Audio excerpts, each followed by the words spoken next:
Les balades sonores de Vox Milo.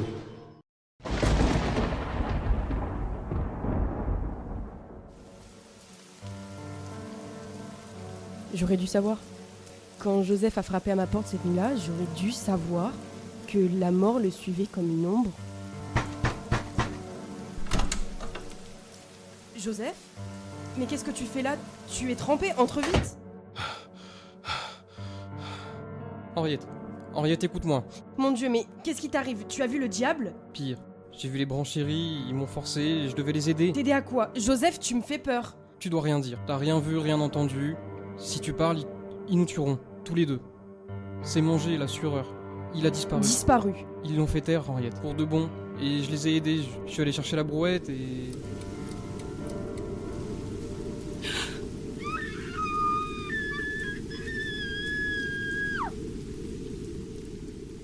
Pour comprendre la peur qui vient de s'emparer d'Henriette Courrèges, il faut remonter le temps.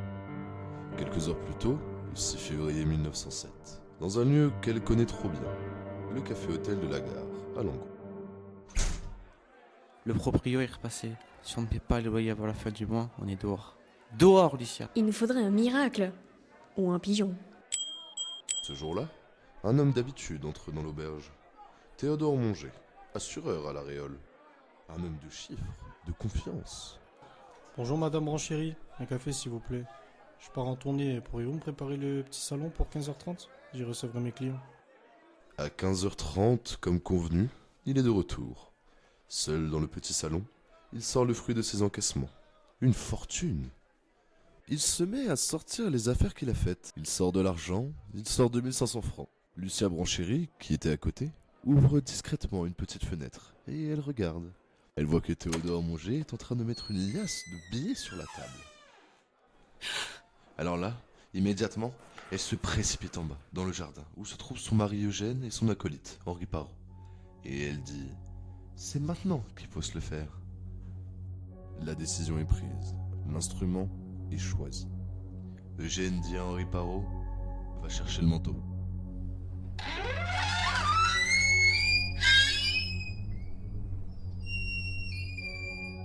Ils ouvrent la porte. Monger est de dos. D'un seul coup, Henri Parot, qui a le manteau à charbon, lève le bras et lui donne un premier coup sur la tête. Le sang gicle. Henri Parot passe le marteau à Eugène Branchéri, qui lui rassène un nouveau coup sur la tête. Il traîne le corps agonisant jusqu'à la cave. Mais il n'est pas encore mort. Qu'est-ce qu'ils font ? Ils prennent une grande serviette, ils entourent le cou de Théodore Monger, et chacun de son côté tire. Et là, bien évidemment, il est mort. Le crime est commis. Reste à faire disparaître le corps. C'est là que Joseph Gazol, l'amant d'Henriette, entre en scène, forcé par la peur et l'appât du gain.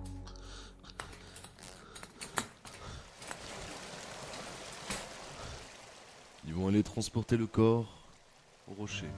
Joseph Gazol, lui, c'est lui qui soulève la brouette. Eugène Branchéri tient le corps, et Henri Parot, un revolver à la main, est devant.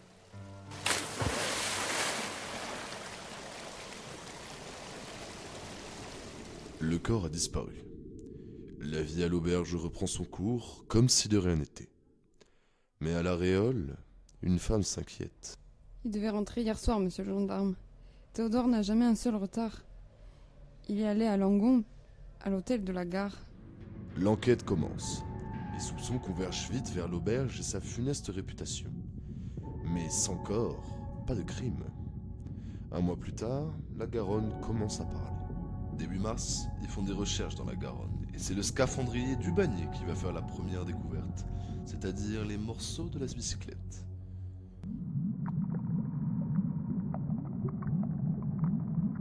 La bicyclette, mais toujours pas de corps. Les mois passent, l'affaire s'enlise. Et puis, un jour d'octobre, à des dizaines de kilomètres en aval, à Bordeaux, il faudra attendre le 27 octobre de la même année. Un gabarier qui s'appelle Émile Combes voit une forme flotter, une forme d'un corps. Il va la tirer sur le bord et, bien évidemment, c'est bien Théodore Monger qui est réapparu. Le secret est trop lourd pour Joseph Gazol. Rongé par la culpabilité, il a tout avoué à sa maîtresse, Henriette Courrèges. Pour elle, le voyage du héros commence. Partagée entre la loyauté pour son amant et l'horreur du crime, elle ne peut plus se taire. Elle se rend dans un bureau de placement à Bordeaux, où elle a trouvé son dernier emploi. Henriette, mon enfant, qu'est-ce qui vous tourmente? Tu n'aimes plus la même depuis des semaines. Madame, je sais des choses terribles sur ce qu'il s'est passé à l'auberge Branchéry.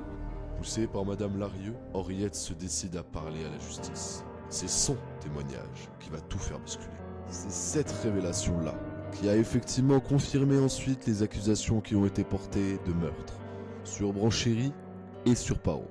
Avec la découverte du corps et le témoignage d'Henriette, l'étau se resserre. Les complices sont arrêtés. Le procès qui s'ouvre en 1908 captive la France. Le verdict tombe implacable. À l'issue de ce procès, Henri Parot et Eugène Branchéry seront condamnés à la peine capitale. Joseph Gazol, lui, sera condamné à 15 ans de réclusion criminelle à perpétuité. Lucia Branchéry, elle, aura de la perpétuité. Quant à Henriette Courrèges, qui a été à l'origine de la révélation, elle sera acquittée. Opposé à la peine de mort, le président de la République commue la sentence des deux meurtriers. Ils échappent à la guillotine, mais pas à l'instant. Leur peine a été commuée en détention à perpétuité à Cayenne.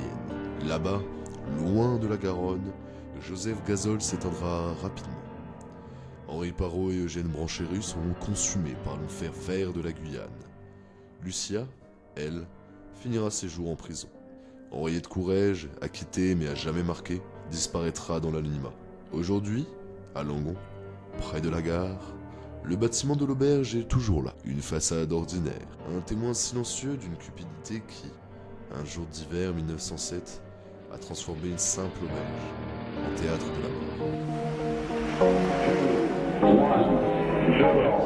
Les balades sonores de Vox Milo.